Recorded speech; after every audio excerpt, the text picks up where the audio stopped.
नमस्कार दोस्तों, मैं Abhimanyu Singh Bhavika math sir Kuchaman city में आपका हार्दिक स्वागत करता हूं। सुबह अपन ने पढ़ा बाल विकास को प्रभावित करने वाले कारक, जिसमें वंशानुक्रम की पूरी बात अपन कर चुके हैं। अब बात है वातावरण की। चाहे वातावरण कह दो चाहे पर्यावरण कह दो, एक ही चीज है। वात प्लस आवरण, वायु का आवरण, वायु का आवरण वातावरण, परि प्लस आवरण, चारों ओर आवरण पर्यावरण। ऐसे पढ़ो, चारों ओर,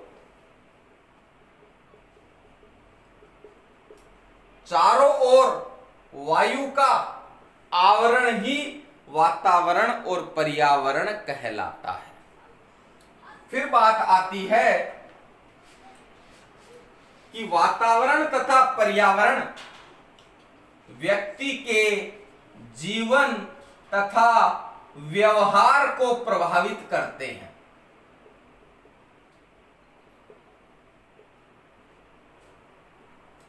जीवन और व्यवहार को प्रभावित करते हैं कैसे? जीवन, इंसान अपना संपूर्ण जीवन कहां पर निकालता है? पर्यावरण में व्यतीत करता है। व्यवहार का मतलब लोक नीति का पालन करना,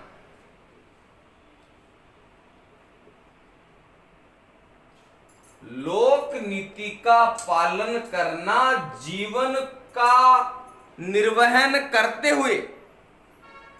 मतलब व्यक्ति वातावरण में रहता है तो वह समाज के नीति कायदों कानून का पालन करता है और अपना जीवन व्यतीत करता है। कहां पर?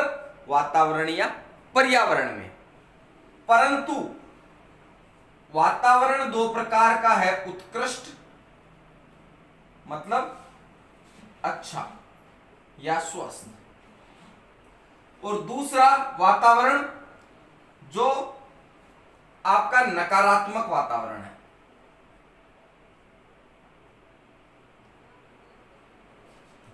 नकारात्मक वातावरण।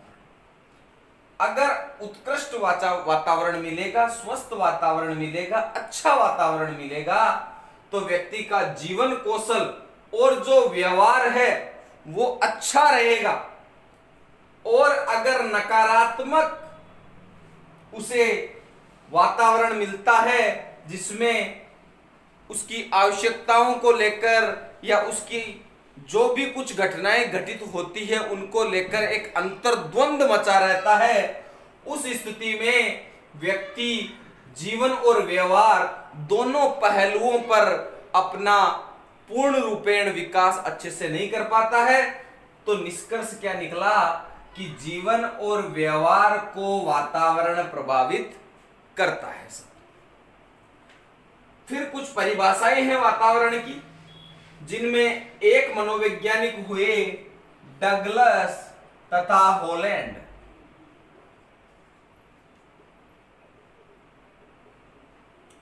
डगलस तथा हॉलैंड ने कहा कि वातावरण के अंतर्गत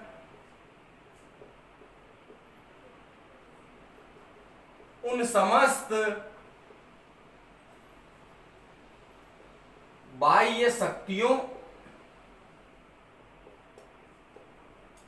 प्रभावों तथा दशाओं का सामूहिक रूप से वर्णन किया जाता है,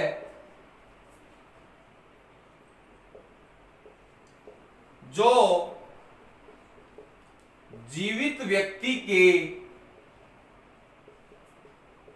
जीवन, स्वभाव, व्यवहार, वृद्धि, विकास तथा परिपक्वता को प्रभावित करते हैं।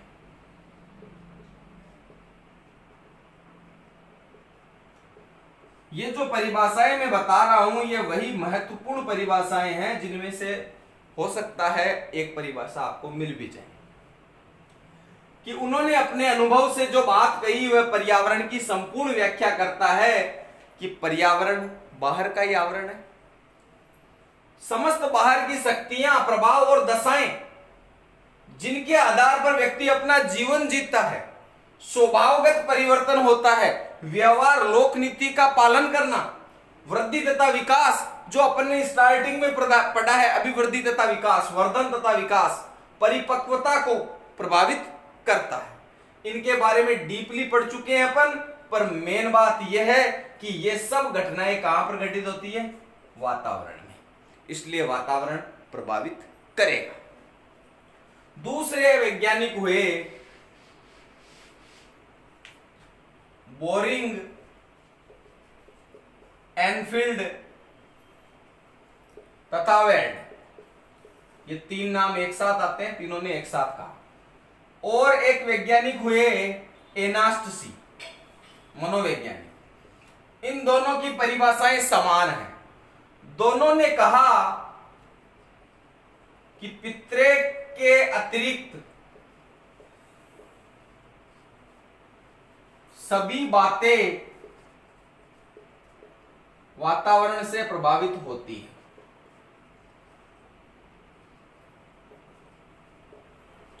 इस परिभाषा में भी कोई ना कोई सार छुपा हुआ है कि साहब जो पितृक है वो वंशानुक्रम के वास्तविक वाहक होते हैं। तो पितृक तो हो गए वंशानुक्रम में, उसके अलावा जो कुछ भी है वो सब किससे प्रभावित होंगे? पर्यावरण से। उसके बाद अरस्तु महोदय ने,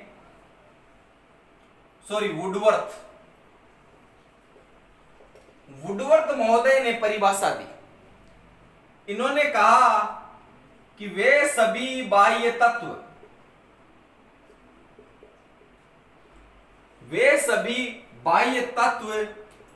जो व्यक्ति के जीवन के आरंभ से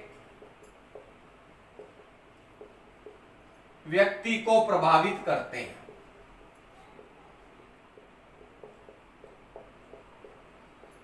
कि मनुष्य का जीवन का आरंभ गर्भ काल में हो जाता है और गर्भ काल भी चारों ओर माता के आवरण से पेट में ढका हुआ रहता है बालक शिशु। इसलिए व्यक्ति के जीवन के आरंभ से व्यक्ति को प्रभावित करते हैं वो सभी है पर्यावरण। अब गर्भ काल की जो घटना है वो मैं आगे समझाऊंगा। इसके बाद एक मनोवैज्ञानिक हुए पी गिलबर्ट ने कहा कि वातावरण वह वस्तु है जो प्रत्यक्ष है, अर्थात प्रत्यक्ष रूप से तुरंत प्रभाव डालती है।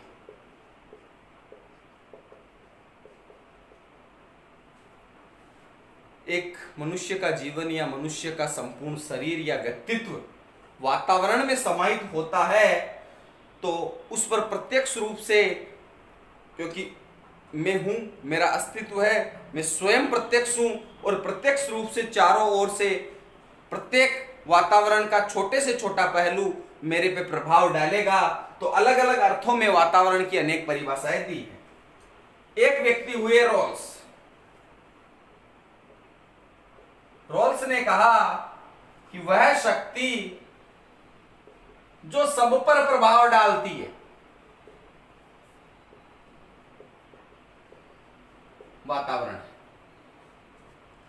वातावरण शारीरिक, मानसिक, बौद्धिक, आध्यात्मिक सभी पहलुओं पर प्रभाव डालती है। चर्चा आगे करेंगे। इस प्रकार वातावरण की परिभाषाएं समाप्त हुई। अब बात है वातावरण का महत्व। वातावरण के महत्व में सबसे पहली बात, शिशु माता के गर्भकाल में है। और बात यह आती है कि गर्भकाल से वातावरण शिशु को प्रभावित करता है। कैसे? अगर गर्भ का वातावरण विकार युक्त है, मतलब माता को पौष्टिक आहार नहीं मिल पा रहा है, माता के रक्त से कैल्शियम आदि तत्व शिशु को प्राप्त होते हैं, माता के रक्त से कैल्शियम आदि तत्व शिशु को प्राप्त होते हैं और इन्हीं से उसकी शारीरिक पुष्टि होती है, पुष्ट होता है।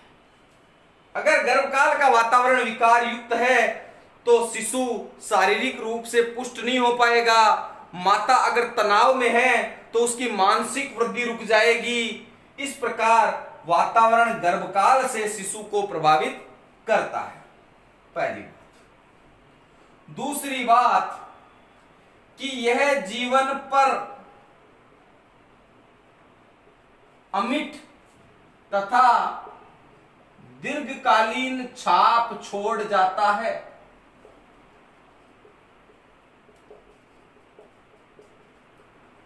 आप खुद बताइए, अमिट और दीर्घकालीन छाप कि विकास के पहलू है शारीरिक, मानसिक, संवेगात्मक, सामाजिक, आध्यात्मिक। ये समस्त पहलू वातावरण से प्रभावित होते हैं। अगर शरीर के लिए आवश्यक तत्व नहीं मिल पाएंगे तो शारीरिक विकास नहीं हो पाएगा। और आवश्यक तत्व कहां पे विद्यमान है? पर्यावरण में। मानसिक, अगर हमारे चारों ओर विकार युक्त स्थिति है तो हम प्रभावित होंगे। इसी प्रकार संवेगात्मक, समाज और आध्यात्म भी हमारे पर्यावरण से प्रभावित होते हैं। इसलिए कहा गया है कि पर्यावरण जीवन पर अमिट तथा दीर्घकालीन छाप छोड़ जाता है। इस प्रकार अपनी फर्स्ट यूनिट आज समाप्त होती है। कल अपन सेकंड यूनिट शुरू करेंगे। वीडियो अच्छा लगा तो लाइक कीजिए, शेयर कीजिए, सब्सक्राइब कीजिए। धन्यवाद।